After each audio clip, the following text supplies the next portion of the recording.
अस्सलाम वालेकुम, मैं हूं हसनैन जमील आपके साथ नए वीलॉग के साथ। पाकिस्तान और इंग्लैंड के दरमियान टेस्ट सीरीज़ का आगाज़ चंद रोज़ में होने जा रहा है और पाकिस्तान क्रिकेट टीम ने अपना स्क्वाड अनाउंस कर दिया है। इंग्लिश क्रिकेट टीम ने भी अपना स्क्वाड अनाउंस नहीं किया। आइंदा आने वाले दो से एक रोज़ में अपना स्क्वाड अनाउंस कर देंगे।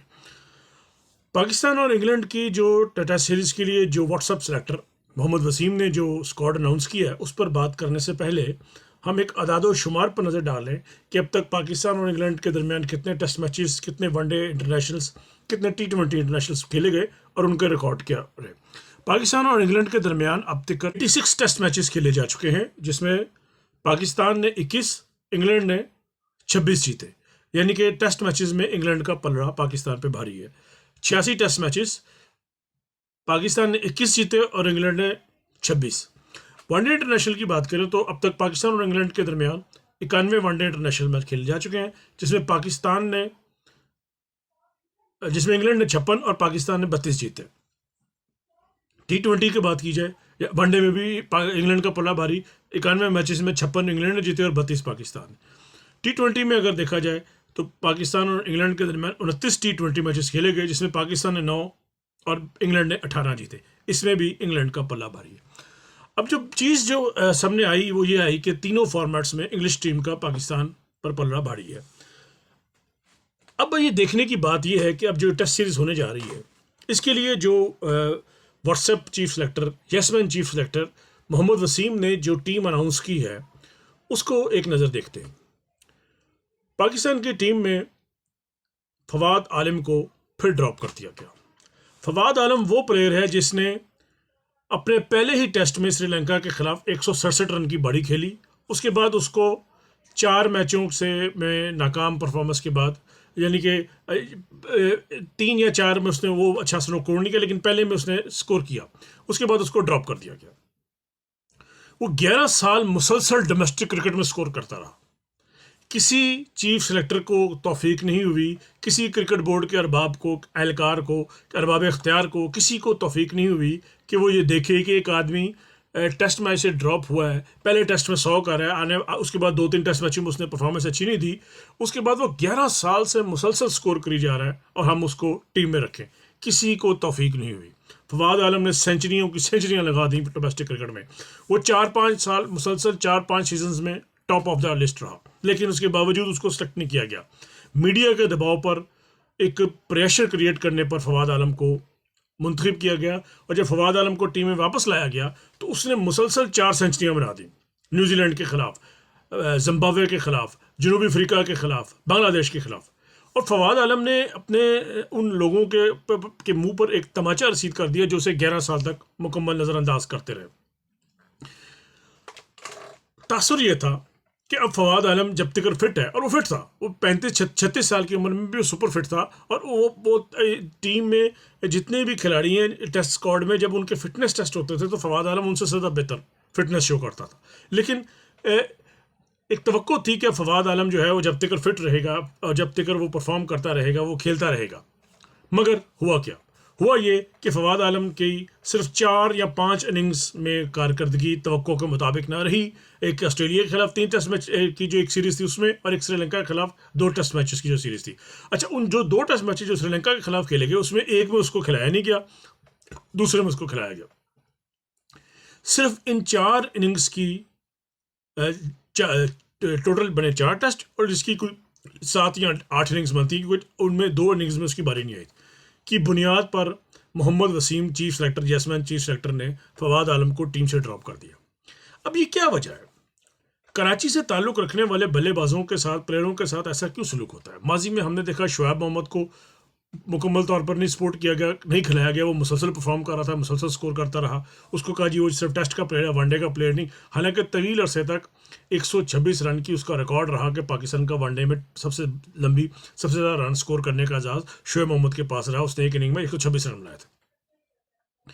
उसके बाद हमने देखा बासित अली के साथ ये हुआ, उसके बाद हमने देखा आसिफ मुश्तबा के साथ ये हुआ, उसके बाद हमने देखा असद शफीक के साथ ये हुआ, और अब फवाद आलम के साथ।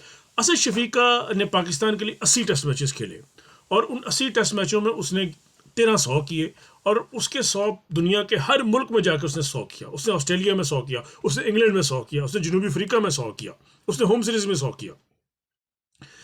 उसके साथ भी 2-3 टेस्ट मैचेस में वो नाकाम रहा तो उसको ड्रॉप कर दिया गया। क्या अजहर अली ड्रॉप नहीं होता? अजहर अली को ड्रॉप नहीं कर सकते? अजहर अली स्कोर नहीं कर रहा। मैं अजहर अली के खिलाफ नहीं हूं, मैं यहाँ बात आपको एक वाज़ेह तौर पर बता दूं, मैं अजहर अली के खिलाफ नहीं। Azhar Ali is a very good test player, लेकिन जिस तरह अजहर अली को मौके मिलते रहे, क्या उस तरह असद शफी को क्यों नहीं मिलते? उस तरह फवाद आलम को क्यों नहीं मिलते? ये एक सवाल है जिसको जिसका जवाब क्रिकेट बोर्ड के अरबाब इख्तियार को देना चाहिए। अब हम दूसरी सिलेक्शन की तरफ जाते हैं। सरफराज अहमद को कम बैक किया, मजबूरी कम बैक किया, क्योंकि वो फिर डोमेस्टिक क्रिकेट में परफॉर्म कर रहा था। उसने कादिर ट्रॉफी में फिर 200 किए, उसके बाद विकेट कीपिंग में आला कारकर्दगी दिखाई, तो इसलिए उसको लाया गया। और मैं ज़ाती तौर पर समझता हूँ कि पाकिस्तान में एक तजर्बाकार प्लेयर की बहुत ज़रूरी है। आप मोहम्मद रिजवान को, अगर आपने फवाद आलम को नहीं रखा, तो आप मोहम्मद रिजवान को मिडिल ऑर्डर बैटर के तौर पर भी रख सकते हैं, और सरफराज को विकेट कीपर के तौर पर खिलाया जा सकता है, और वो बैटिंग को भी डेफिनेटली सपोर्ट करेगा। तो एक बैट्समैन बढ़ जाएगा अगर मोहम्मद रिजवान को एज अ बैटर खिलाया जाए और सरफराज अहमद को इन 3 टेस्ट मैचों में एज अ विकेट कीपर मौका मिले, तो आपकी बैटिंग की वर्थ में इजाफा होगा, और बैटिंग की जो है ना वो बैटिंग मिडिल ऑर्डर है वो तवील होगा सरफराज को मौका। एक इंतहाई सरप्राइज हुआ ये कि जब आपने देख रहे हैं कि आप एक बॉलर्स को आप मुसलसल साथ लेके जा रहे हैं, जिसमें हारिस रऊफ़ है, जिसमें शाहीन शाह अफरीदी है, जिसमें मोहम्मद वसीम जूनियर है, जिसमें नसीम शाह है, जिसमें हसनैन है, जिसमें शाहनवाज धानी है। इन बॉलरों को आप पिछले 2-3 माह में मुसलसल क्रिकेट साथ खिला रहे हैं। इन्होंने इंग्लैंड के खिलाफ T20 मैचेस भी खेले, इन्होंने न्यूजीलैंड में सैफ अफ्रीदी टूर्नामेंट भी खेला, इन्होंने वर्ल्ड कप में मोहम्मद हसनैन को भी मौका नहीं मिला, शाहनवाज धानी को भी मौका नहीं मिला, बाकियों को मिलता रहा। अब आपका मेन बॉलर एक बार फिर अनफिट हो गया, शाहीन शाह अफरीदी। अब जब आपका मेन बॉलर अनफिट हो गया है, तो आपने क्या किया है कि आपने जब टेस्ट स्क्वाड में बॉलरों को अनाउंस किया है, तो आपने उसमें हारिस रऊफ़ को भी रखा है, आपने उसमें नसीम शाह को भी रखा है, आपने उसमें मोहम्मद वसीम जूनियर को भी रखा है, और आपने फिर सिंध और कराची से तल्लुक़ रखने वाले 2 बॉलरों पर आरी चला दी है, मोहम्मद हसनैन और शाहनवाज धानी। ये इम्तियाजी सलूक जो है सिंध के खिलाड़ियों के साथ, इसकी मुझे समझ नहीं आ रही। मैंने एक बात नोट की है कि अरबाब इख्तियार तब तक किसी सिंध के खिलाड़ी को मौका नहीं देते जब तक वो टॉप ऑफ द लेवल जाकर अपने आप को मनवाए ना। और फिर जब वो उसको मनवाते हैं, और चूंकि कराची का मीडिया बहुत मजबूत है, उस मीडिया के प्रेशर क्या था, और मीडिया उसी प्लेयर पर दबाव डालता है जो परफॉर्म कर रहा होता है।